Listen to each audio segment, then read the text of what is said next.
Mr. Woods grew up on a ranch on River Road growing prunes, pears, apples, and the hops that his grandfather had helped to establish one of Sonoma County's leading agricultural ventures.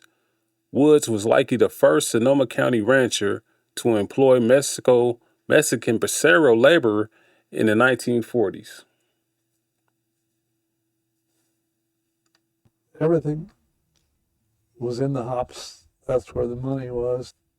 They picked hops still by hand up until 1945, I guess, and then they got hop picking machines later. The Japanese did most all of our contract work, and that made it a real hardship when they were Pearl Harbor. They were taken away. That was a Braceros deal, yeah. When I took the hop, managing all the ranches, and I had to keep my dealership too, and I did. But I had to manage that ranch, and I had no help. And the Japanese were gone. So what I did was to phone Don Mills in Santa Rosa, who was a young man just starting out as a labor, to get the workers. And I said, I need a lot of help. And he says, well, babe, he says, I'm in contact with Mexico, the Mexican Nationals, they're called. And I think I could get some. How many can you use? And I told him I could use 150.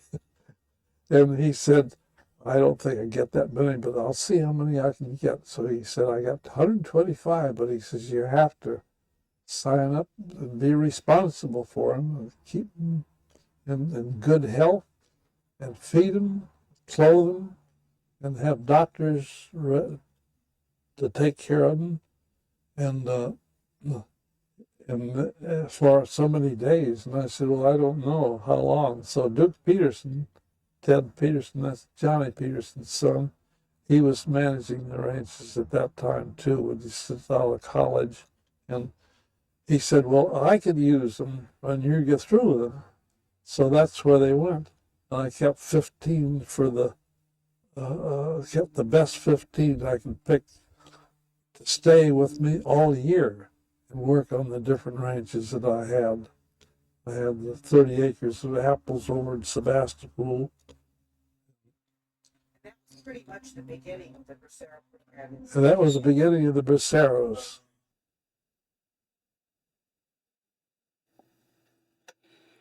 So, what you see here now, listen, I'm just trying to be able to allow you to study the type of bind that the Democratic Party has gotten itself in with regards to these sanctuary states and these sanctuary cities, and why the Democrats are fighting so hard with regards to this issue, because it's important, right?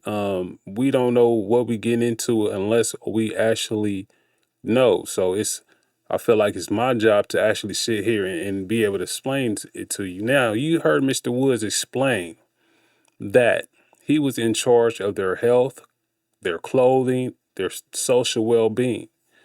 As a person with a corporation, uh, to actually fill that labor gap that he needed for his workforce to actually get his farm going. However, what has now shifted into play is that it's not the corporation footing the bill with regards to this whole issue when it comes to filling the labor gap in the labor force. It's the taxpayers that's paying for the health, the clothes, the well-being of these individuals to come over here and work and fill a type of labor gap. And it's actually taking a lot of citizens' job. But the most important thing that you need to realize that, first of all, it's a cheap labor force. You know, that's what you gotta first of all recognize. But secondly, that it's making a whole lot of Democratic run states go bottom up with regards to budgeting and funding and things of that nature. So what if corporations were to go back to footing the bill with regards to these individuals that they want over here, and speaking in terms of sanctuary states and sanctuary cities, to actually providing the health, their clothing, and just their stability while these people remain over here as part of the workforce. Now, this is different from individual getting refugee status or being here on some humanitarian needs, because what they will get is they will get a work authorization from the government, right? But that would also be temporary. Another thing that you need to take note is after he got that 125 individuals, he kept 15, which means the work was done for what, 110 other ones. Now he shifted those individuals on to somebody else, but he kept 15 there permanently to work out throughout the year, which means that primarily he needed a seasonal workforce, not 125 individuals to be there all year round to do the work that was needed to be done on the floor.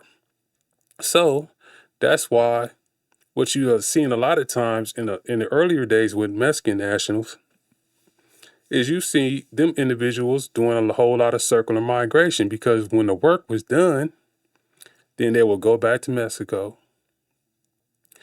They will have saved their money because they were being taken care of. They will save their money to actually go back to Mexico and be able to take care of their families until the next season came. Third, you see the Democrats are fighting with these sanctuary cities and sanctuary states to keep these individuals here a more permanent basis. But the problem is all the shift has gone to the taxpayers. I know I said that first, but however, I got to make sure that you understand the problem that the Democratic Party is facing and why they're fighting so hard to keep these individuals here, because they in the pockets of these corporations. Now, it would be cool if the Democrats wouldn't try to run these corporations so much so to where they wouldn't put all these policies, these regulations on them to make it so that it'll be cheaper for these corporations to actually hire more United States citizens. But what the corporations absolutely do care about is their bottom line. But it's hard to do when the Democrat Party in states like California push regulation at the regulation at the regulation at the regulation, fees on top of fees on top of fees to make it hard to do business. And because of this whole issue, you see a whole lot of sanctuary states and a whole lot of Democratic run states going bottoms up when it comes to their budget. Tiny Cross-H.U.G on the Trumped Up Live show. Always remember, like and share and subscribe to the channel. And always remember, it's a good day to be a soldier.